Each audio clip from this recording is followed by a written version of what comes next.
Can you enlighten me, please, sir? Hi, my name is Lacey, and welcome to my recap of episode 31 of Love Island UK, summer 2023. Episode 30 was Unseen Bits, so I'm not doing that. And episode 32 is going to be After Sun, so I'm not going to do that. Also, if you like my content, please like, subscribe, and hit the notification bell for more recaps. I'm trying to reach 100 subscribers by the end of the year, so thank you in advance for your support. Let's get into it.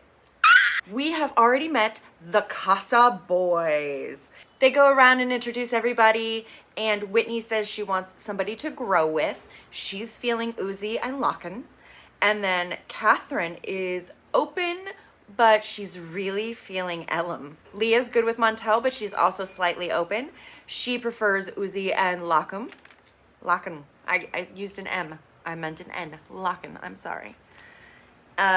Katie is 100% open. Jess is open-ish because she's into Sammy, but I mean, Jess needs to find somebody else because Sammy sucks. And Ella says she's closed off, even though she's a little flirty with Uzi. She says she's closed off with Ty. Ladies at Casa have a dance party, and the guys, meanwhile, are at the villa. No girls, just sitting in boys. Awkward silence, missing the girls. Sam is worried. Zach is excited and open for the new girls. Ty misses Ella. Scott is worried about Catherine. And Montel is worried, but he's generally okay with how things are going with Leah. The guys are in charge of packing cases for the girls, and they do their thing of packing certain weird, of being terrible at packing for women. And they send them over, and the girls get a kick out of what the guys packed. While the guys go to bed, the girls are having a dance party over at Casa and getting to know the boys. So Jess is talking to Zachary. Jess is talking to Zachary. He's like, where's your head at? She's like, I'm open.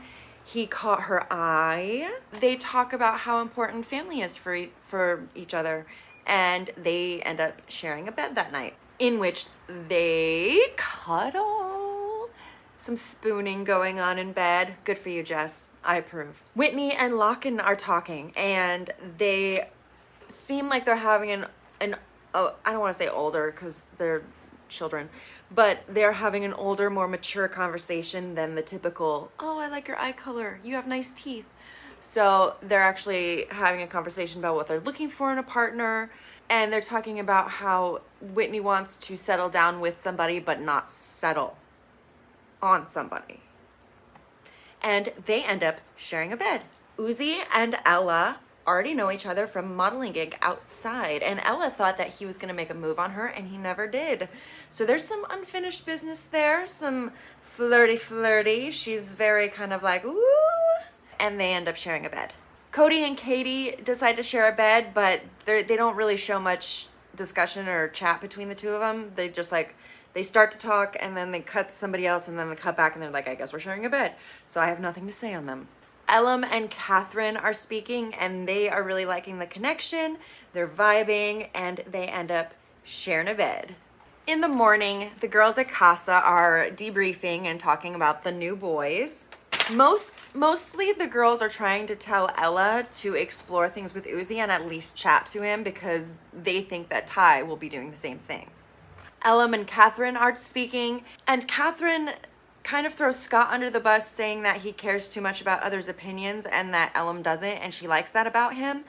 And that kind of bothers me because the only reason Scott cares about other people's feelings is because they hurt Catherine's feelings. I'm sorry, others' opinions is because they hurt Catherine's feelings. And so he was trying to stick up for her. Ella and Uzi are speaking, and she decides that she's gonna have fun and continue to chat with him, and that if she were to turn, it would be him. He's got her head scrambled, and he's the spanner in the works. He says that from the outside looking in, from watching, it seems like she's more upset or in more fights with Ty than not. So that's something to consider when maybe speaking to Uzi, and he has a point. That is it for Casa, so we're gonna travel a couple miles over to the villa. In the morning, the guys are all having a debrief and there's still no women and they're just like, mopey and this is weird. There's no discussion. It's quiet. Nah. And then finally the girls come and here we go.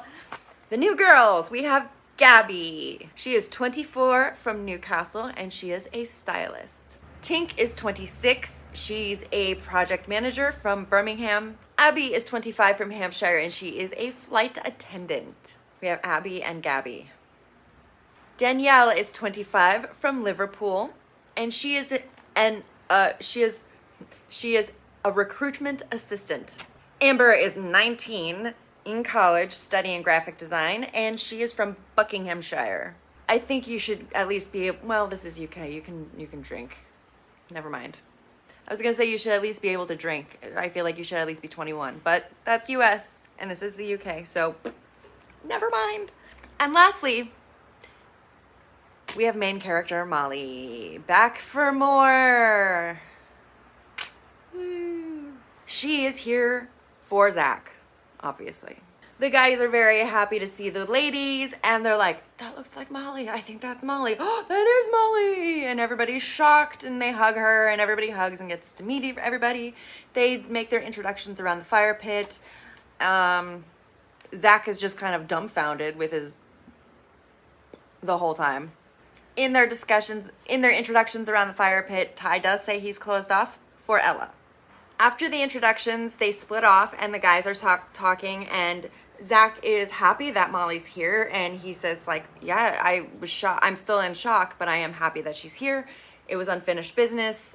The guys are happy for him. Molly is talking to the girls and she says that she needs to have a chat with Zach. Like she's going to read him the riot act or whatever. Mitch has a really, really smart little tidbit here when he's talking to Zach and he says, look, Molly's not here to fight you. She's here to get you back. Like, she wouldn't have flown all the way out here just to have a fight with you. That's why waste your time on that. So she's here to get him back. So that eases Zach's mind a little bit, and he goes and talks to Molly. It is time. Molly comes right out and says, hey, are you still into me? Because I've seen everything. I've seen you move on Katie pretty quickly. I've seen you move on Whitney. So, like, what's shaken? I said I was going to be waiting for you, and now I look like an asshole for doing that. So can you enlighten me, please, sir?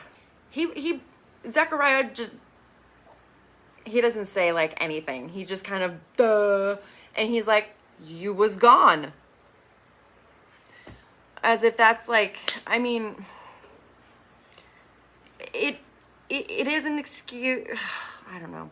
I get it. She was gone, and this is Love Island, and you have to explore everything, and you weren't closed off and exclusive or whatever. But still, like, sometimes, sir, even Katie thought you were moving too fast, and she wasn't coming out of something with Molly.